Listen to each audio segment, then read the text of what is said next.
अस्सलाम वालेकुम एवरीवन, कैसे हैं आप सब। उम्मीद है कि आप सब बिल्कुल ठीक ठाक होंगे। हम भी अल्लाह का शुक्र है बिल्कुल ठीक ठाक हैं। Welcome to my new vlog, welcome to very another day. ये व्लॉग जो है एक रोड साइड कैफ़े के रिव्यू के पे बना है, मतलब रिव्यू के हिसाब से है। मैं आप सबको जो है उसका रिव्यू दूंगी कि वो कैसा है, वहाँ जाना चाहिए कि नहीं जाना चाहिए। ये तो आपको आगे साथ साथ पता चल ही जाएगा कि इसका टेस्ट क्या है, कौन सी चीज़ इसकी अच्छी है, कौन सी चीज़ इसकी बिल्कुल भी नहीं अच्छी, बिल्कुल भी नहीं ट्राई करनी। 10 में से हम मार्क्स देंगे इनकी जो आइटम्स हैं उनको। वैसे तो मैंने यहाँ पे सिर्फ बर्गर्स ही ऑर्डर किए थे। बेसिकली बच्चे दोनों जो हैं वो घर में सो गए थे। 10:30 का टाइम है रात की, और फैज़ी ने मुझे बोला कि गाड़ी बाहर खड़ी है तो आ जाओ दूध ले आते हैं बेकरी से, क्योंकि दूध ख़त्म हो रहा था और बच्चे जो है उन्होंने रात को पीना भी होता है और दिन में भी पीते हैं। तो फैज़ी ने कहा चलो आजा ले आते हैं। हम गए, हमने कहा अभी कहीं बेकरी बंद ही ना हो जाए, कैफ़े बंद ही ना हो जाए बेकरी का। तो हम जैसे ही पहुँचे तो रास्ते में हमें ज़रा थोड़ा सा भूख थी, तो हमने कहा चलो, पहले हमारा प्लान कुछ और था। हमने कहा बिहारी कबाब खाते हैं या फिर जो है वो चपाती के साथ शामी कबाब खाते हैं। लेकिन ये 3 ऑप्शंस मैंने फैज़ी को दिए। स्टूडेंट बिरयानी का ऑप्शन दिया, लेकिन फैज़ी ने कहा ये चीज़ें खाने की भूख नहीं है, हल्का फुल्का खाने की भूख है।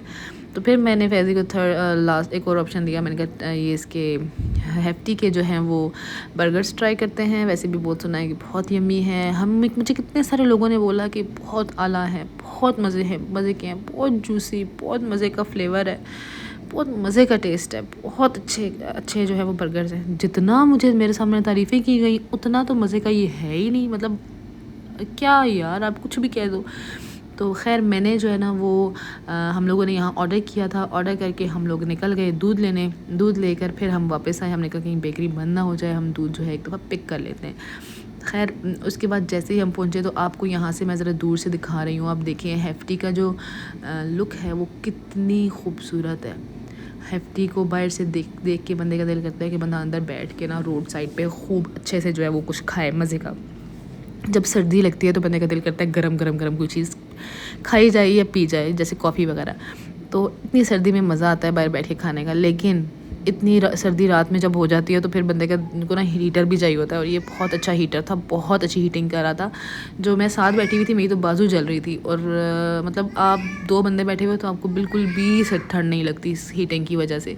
बहुत अच्छा एम्बियंस है, बहुत अच्छा है, आपको बहुत पसंद आएगा, आप ज़रूर ट्राई करें। लेकिन बर्गर ट्राई नहीं करने। बर्गर ऑर्डर कर चुके थे हम लोग ऑलरेडी, लेकिन पता नहीं क्यों बर्गर देख के बहुत जूसी लग रहे थे, बहुत यम्मी लग रहे थे, लेकिन ये कट नहीं किए हुए थे उन्होंने। फिर मैंने कट करवाए इनसे।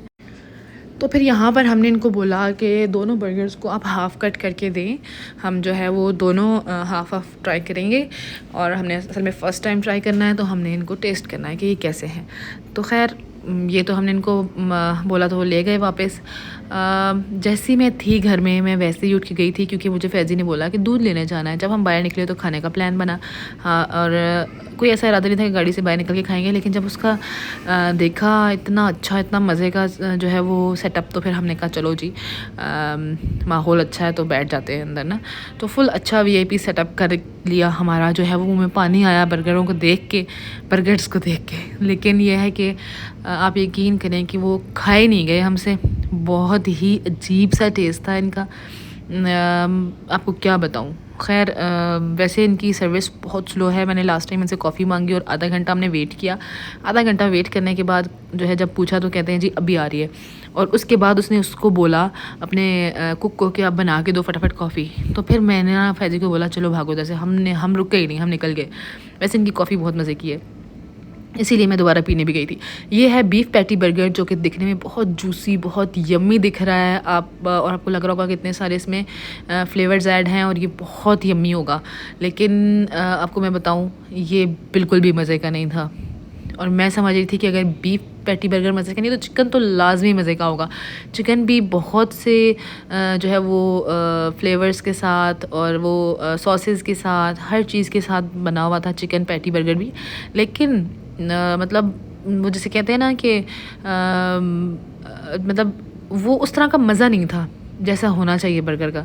तो मतलब अजीब सा था। और बीफ पैटी बर्गर को हम 10 में से 5 दे सकते हैं, क्योंकि ये जो है ये फिर थोड़ा सा बेहतर था, इसकी फिर कुछ फ्लेवर मज़े का था। लेकिन जो आपको शुरू में भूख लगी हुई होती है और आप स्पीड में खा जाते हो, ये वो सिचुएशन थी बीफ वाले बर्गर की। लेकिन चिकन बर्गर जो है ना, वो बिल्कुल भी फ्लॉप था, फ्लॉप आइडिया है, वो खाने की कोई ज़रूरत नहीं है मेरे ख़्याल से। तो बर्गर इनका लेना ही नहीं चाहिए। इससे पहले मैं इनके जो है वो ट्राई कर चुकी हूँ पास्ता, लोडेड फ्राइज़ वगैरह, वो बहुत यम्मी है, वो आप ज़रूर ट्राई करें। उनके लिए मैं आपको रिकमेंड कर सकती हूँ कि आप वो ट्राई करें। हाँ, उसके अलावा भी अगर आपको यहाँ की कोई चीज़ अच्छी लगती है तो आप उसको ज़रूर ट्राई करें, किसी किस्म का कोई मसला नहीं है। लेकिन बस आप फैज़ी का फेस देख के आपको समझ आ गई होगी कि ये सो ही है। तो ख़ैर मैं आपको बताती चलूँ कि आपने ये बीफ पैटी बर्गर और चिकन पैटी बर्गर ट्राई नहीं करना, इनके बर्गर्स बेसिकली ट्राई नहीं करने। पास्ता ट्राई करो, लोडेड फ्राइज़ ट्राई करो, उसके अलावा और भी बहुत से ऑप्शंस हैं। कॉफ़ी ट्राई करो, चाय ट्राई करो, सब कुछ आपको यम्मी मिलेगा। लेकिन आपको बर्गर अच्छे नहीं मिलेंगे। बर्गर्स चिकन बर्गर को मैं जो है 10 में से 2 पॉइंट्स दूंगी, 2 मार्क्स दूंगी नहीं। और जो बीफ पैटी है उसको मैं 5 दूंगी। चिकन वाला तो मैंने जस्ट टेस्ट किया, बाकी मैंने फैज़ी को दिया। मैंने कहा आप खुद ही खाएं, ख़त्म करें, मुझसे नहीं खाया जा रहा। खैर हमने यहाँ सब कुछ लिया, दूध लिया, और फिर उसके बाद हम घर निकल गए, क्योंकि ये भी टेंशन थी बच्चे कहीं जाग ना जाए, हानि रो ना पड़े। हानि की फ़िक्र हो रही होती है, सजल तो बेचारी खुद को खुद ही संभाल लेती है, बड़ी हो गई है ना अब। तो यहाँ जी मैं आपको साथ साथ एक और बात बताती चलूँ कि आजकल जो है ना, वो लोग समझते हैं कि जैसे हम उनके बगैर कोई काम नहीं कर सकते, हम उनके बगैर अधूरे हैं। ऐसा कुछ भी नहीं है, ऐसा कुछ भी नहीं होता। हर बंदा जो है वो अपना काम किसी और के होने ना होने से कोई फ़र्क नहीं पड़ता, अपना काम आराम से कर सकता है। मैं आपको यहाँ पर अपनी मेड की बात बताती चलूँ, जो मेरी पहले बाजी थी, लारेब की मम्मा, उन्होंने मेरे साथ जो है ना बहुत बड़ा धोखा किया, बहुत बदतमीज़ी की। मैं तो हैरान थी उनकी बातें सुन के, उन्होंने इतनी बदतमीज़ी की। खैर उस सब के बाद जो है वो मुझे कहती हैं जी कि मैं देखती हूँ आप कैसे कर लेती हैं काम।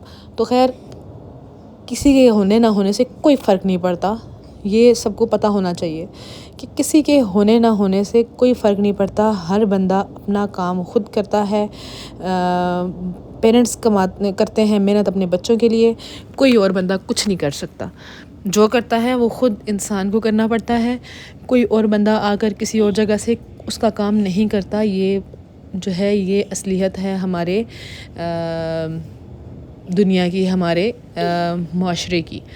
तो अपना काम किसी और पर मत डालें, अपना काम खुद ही करें, यही एक जो है वो सही तरीका है।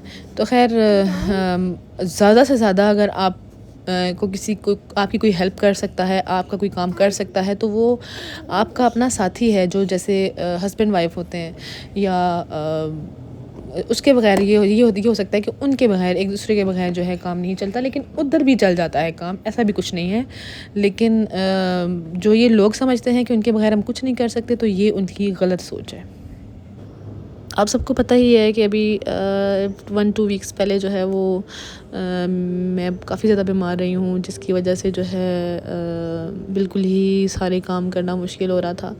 बहुत ज़्यादा बीमार रही हूँ। आजकल जो वायरस आया हुआ है, आपको पता है उसकी वजह से वो कितना स्वेयर है, कितना ज़्यादा इफ़ेक्ट करता है।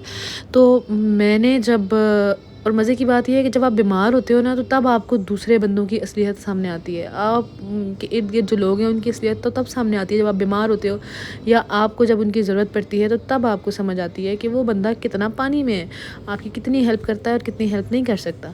वैसे तो आपके सामने यही होता है कि भाई आप खुद भी कर रहे हो तो वो भी कर रहा है, तो आप हाँ ठीक है। लेकिन जैसे ही आपको लगता है कि अब आपको उसकी ज़रूरत है, तो वो बंदा ड्रामे करना शुरू कर दे, और फिर बाद में तब आपको उसकी असलियत समझ आती है कि कौन कितना पानी में है।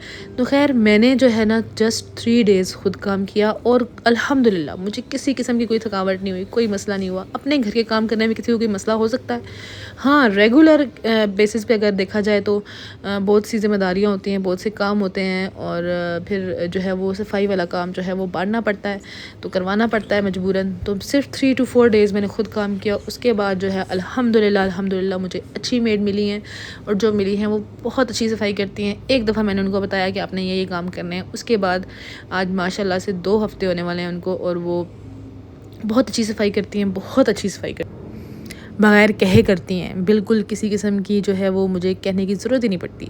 तो जी ये था मेरा व्लॉग। अगर आपको पसंद आया तो ज़रूर लाइक करें, शेयर करें और सब्सक्राइब करें, और मुझे दुआ में ज़रूर याद रखें। मिलते हैं नेक्स्ट व्लॉग में, तब तक के लिए अल्लाह हाफ़िज़।